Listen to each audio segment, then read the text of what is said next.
The story begins with Professor Edward Serfin teaching a class at the Regarden Magical Academy, located in the town of Herbs Regarden. He explains that by infusing small amounts of magic into a specific ore, one can produce sulfur, an excellent catalyst for fire. The professor, looking for a volunteer, calls on Will Sefort to demonstrate the process. However, Will is lost in a daydream and doesn't respond immediately, forcing Edward to call on him repeatedly. When Will finally wakes up and comes to the front of the class, he simply stares at the materials for the experiment. Edward, frustrated, asks why Will isn't doing anything since manipulating flame using the catalyst should be easy. When Will tries to summon a flame with his wand, he fails miserably, leading the entire class to laugh at him. Annoyed, Edward demands silence and expresses disbelief that a student of their esteemed academy can't perform even a basic spell. He then mocks Will, calling him someone who excels only in theory but lacks any real magical ability. As a wisecracking student named Cian Alster completes the experiment effortlessly from his desk using his fire magic, Edward scolds him for acting on his own. Cian smirks, apologizing insincerely, saying he just wanted to help since Will seemed to be struggling. Edward then extinguishes Cian's flame and lectures the class that in their world, magic is supreme, and those without magical talent have no place at the academy, even if they possess knowledge. He warns that fools who chase impossible dreams should leave immediately. After class, Will leaves the classroom and is soon met by Cian and his two lackeys. Cian mocks him for going into the dungeon again, implying that fighting weak monsters for credits is embarrassing.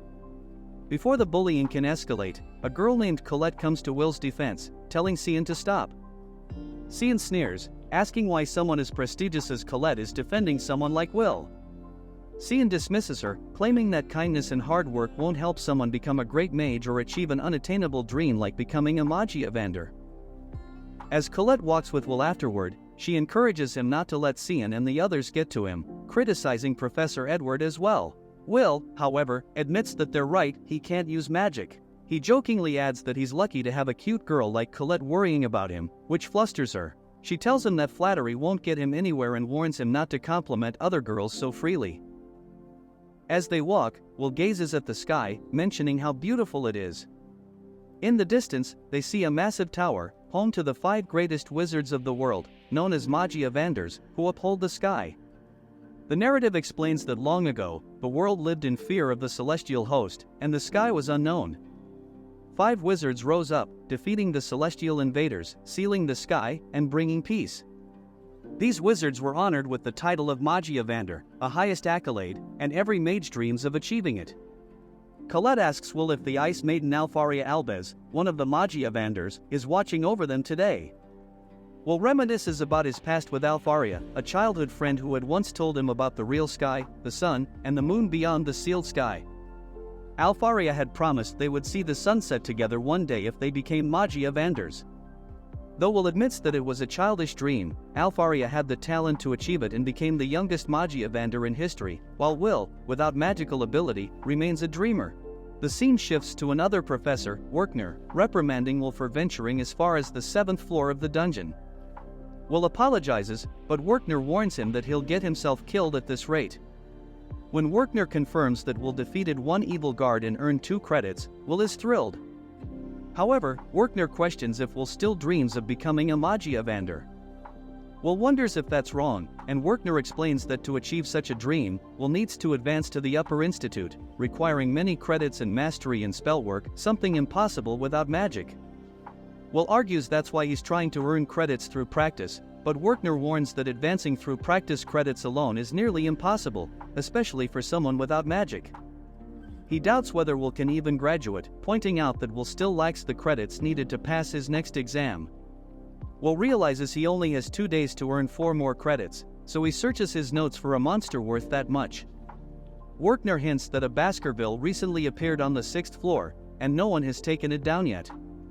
Overjoyed, Will thanks Werkner, and Cian, who had been eavesdropping, hears this as well. Cian plans to hunt the monster first to ensure Will is expelled. Later, Will ventures into the dungeon at night, confident that he can defeat the Baskerville, as he's faced one before. His cat companion, Kiki, is less enthusiastic, having been burned by the Baskerville's breath. Meanwhile, Cian and his lackeys enter the dungeon, determined to beat Will. One of Cian's lackeys expresses concern about facing the Baskerville with just 3 people, but Cian silences him. As they press on, Cian casts a spell to locate the Baskerville, but before he can, an evil sentinel ambushes them, injuring one of his lackeys. Cian desperately fires spells at the monster, but they are ineffective. Will hears the commotion and rushes to the scene, recognizing the terrifying sentinel, which is worth 10 credits. Although Cian is paralyzed with fear, Will debates whether he should help him, considering how Cian has ridiculed him. He recalls Alfaria calling him kind and brave, though he feels unworthy of those descriptions. Ultimately, Will steps in and blocks the sentinel's attack. Back at the academy, Edward informs Werkner that Cian and his friends have entered the dungeon without permission. Werkner, however, is unconcerned and uses a crystal to observe the situation. Through the crystal, they watch as Will fights the sentinel, landing several blows without much effect. Eventually, Will cuts off the monster's finger and continues dodging its attacks. He uses his agility to outmaneuver the sentinel, finally stabbing it. Cian, watching in disbelief, wonders if this is the same Will he knows. Edward, also stunned, learns from Werkner that Will is an anomaly. Despite lacking magic, he has superhuman strength, the endurance of a dwarf, and exceptional observational skills. Werkner explains that Will is the only warrior in this world of magic. Will predicts the sentinel's next move, cutting off its hand and disarming it. He then slices through the sentinel's beam and destroys the monster with a single strike. Offering Cian a hand, Will tries to help him up, but Cian, humiliated, is furious at Will's strength. Back at the academy, Edward leaves Werkner's office, pondering how someone without magic could surpass magic itself. The next morning, Werkner scolds Will again, but awards him 10 credits for slaying the sentinel, though he knows it won't stop Will's stubborn pursuit of his dream. 5 years ago, we see that Will was also tormented by his peers at the academy. They ridiculed him for his inability to use magic, questioning why he was even there. Some speculated that he was merely brought in to lure Alfaria to the academy. One day, Headmaster Cauldron Janib summoned him and Professor Werkner to her office. She handed Will a knife and immediately launched multiple spells at him. Will protected Werkner and sliced through the spells one by one, leaving Werkner astonished. The headmaster laughed, approving Will's continued enrollment. Werkner asked if she was certain, reminding her that Will couldn't use magic. Cauldron, however, stated that it was enjoyable to see someone gifted with the sword rather than the wand. Will, with teary eyes, asked if studying magic at the academy would enable him to climb the tower and catch up to Alfaria. As they left her office, Cauldron apologized to someone unseen, remarking that it was their fault for not looking after Will, and she wondered what the future would hold. The scene shifts to Professor Werkner explaining to the class that climbing the tower means advancing to the Upper Institute, their first step toward becoming a magia vendor. He elaborated that there were 2 ways to achieve this: inventing a new type of magic or earning 7,200 credits at the academy. He noted that while only a few students would manage the former, most focused on accumulating credits. However, he emphasized that the students in his class weren't even close to being ready for graduation. After class, Will meets Colette outside. She wonders if the class was tough again, and Will admits it was, with continuous practice tests and magical drills. Colette remarks that Professor Werkner is strict, but Will points out that the professor is kind enough to offer remedial lessons, something most professors wouldn't do. They then encounter Cian and his group. One of Cian's lackeys boasts to some students that Cian defeated an evil sentinel. The students are impressed, and the lackey explains that although he was knocked out by the monster, when he awoke, Cian had already vanquished it. He spots Will walking by, which angers him.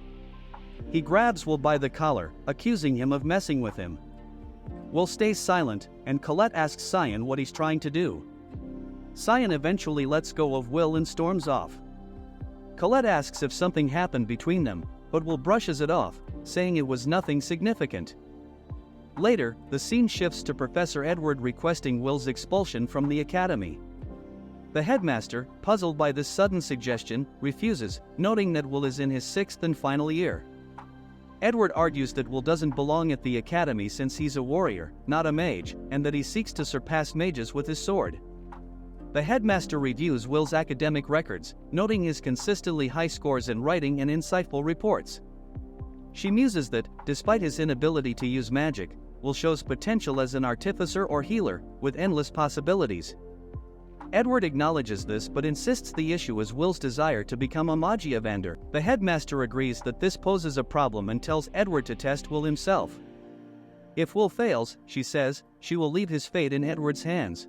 The scene then cuts to Colette using her magic to open Will's locker for him so he can store his books. She notices that this is where he keeps his sword and asks if he's still slaying monsters in the dungeon. Will confirms this but adds that he doesn't have permission to use the sword on campus. The scene transitions to the study hall, where Will immerses himself in a book about the Battle of Garzaro. He explains to Colette that although they've already learned about the battle in class, he's diving deeper into the topic. Colette tells him that his writing is already better than hers, so he doesn't need to overwork himself, and he relates to the dwarves' dissatisfaction with being overworked. He declares that the power of perseverance is stronger than magic itself. Colette teases him, asking if Professor Werkner taught him that, and she notices a strand of white hair on his head. Concerned that he's overworking himself, she tries to pluck it, but Will refuses her offer. Professor Edward arrives. He demands that Will accompany him to the spell hall. The scene cuts to the spell hall, where Edward announces that he's going to give Will remedial lessons because he can't stand to see him fail at spellwork. Suspicious, Will hesitates, and Edward attacks him with a warning shot. Edward then lays out the terms. Will must land an attack on him. If he succeeds, he'll earn 5 credits, if he fails, he'll be expelled. Without waiting for a response, Edward prepares a spell, telling Will that someone with no talent like him should never aspire to be a Magiavander. Meanwhile, in the headmaster's office, Werkner enters, concerned about Will's well-being. The headmaster shows him a broadcast of Will's fight against Edward. Werkner is alarmed but is forbidden to intervene. The headmaster explains that Edward wants to test Will's worthiness, just as she allowed Werkner to look after Will. But Edward's test is too cruel since Edward was a man who nearly became a Magiavander himself. Although he ultimately failed, he made it to the top of the tower, making him an ascendant. Edward attacks, and Will narrowly dodges. Will realizes that although Edward is using low-level magic, the spells are still potent. He tries to kick Edward but can't breach his magical barrier. Edward lands a hit on Will, who stays conscious but struggles. Will notices that Edward is casting without incantations and at a speed that leaves no opening. Desperately, Will ponders how he can land a hit on such a powerful opponent. Edward tells Will that he's only using 2 spells, one for attack and one for defense. He explains that if a mage can't master 1,000 spells, they should focus on perfecting one, making it as versatile as 1,000. He wishes he had his sword with him. Back in the locker room, Colette worries about Will's safety. She blushes, imagining him being tortured by Edward. When Kiki returns, injured, she suspects something is wrong and retrieves Will's sword from his locker. At the spell hall, Edward continues to taunt Will, saying that if he can't surpass him, he'll never have any hope of becoming a Magiavander.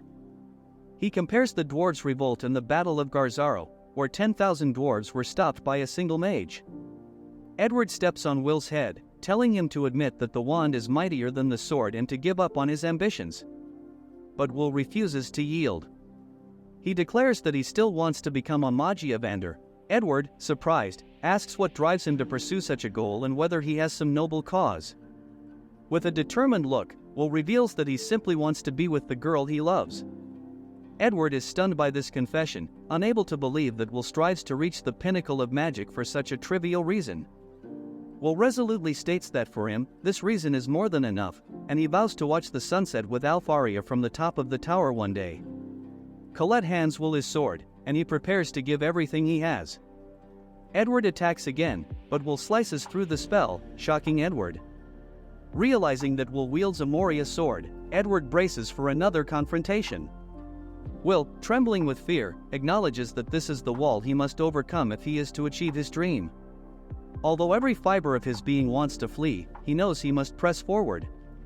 Edward launches another barrage, but Will dodges them while closing in. He recalls more of the Battle of Garzaro, explaining that despite the mage's overwhelming power, the dwarven general Gareth didn't give up. Gareth managed to land a single blow on the mage, earning his respect. Will believes that in that moment, the sword was equal to the wand. With a single powerful strike, Will shatters Edward's barrier and lands a hit, scratching Edward. Though displeased, Edward awards Will 5 credits and leaves. Colette rushes to check on Will, noticing that he's not all right despite his success.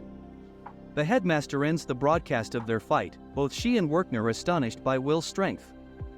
The headmaster muses that Will truly possesses an indomitable will. Outside the Magical Academy dorms, Rosti prepares food for Will, hoping he returns soon. Will, meanwhile, reflects on the day Alfaria left for the tower. Before she departed, he promised her that he would climb the tower, even without magic. When he does, they will watch the sunset together. Alfaria, with teary eyes and a smile, assured him she would always wait for him. If you liked this video, make sure to like and subscribe for another part.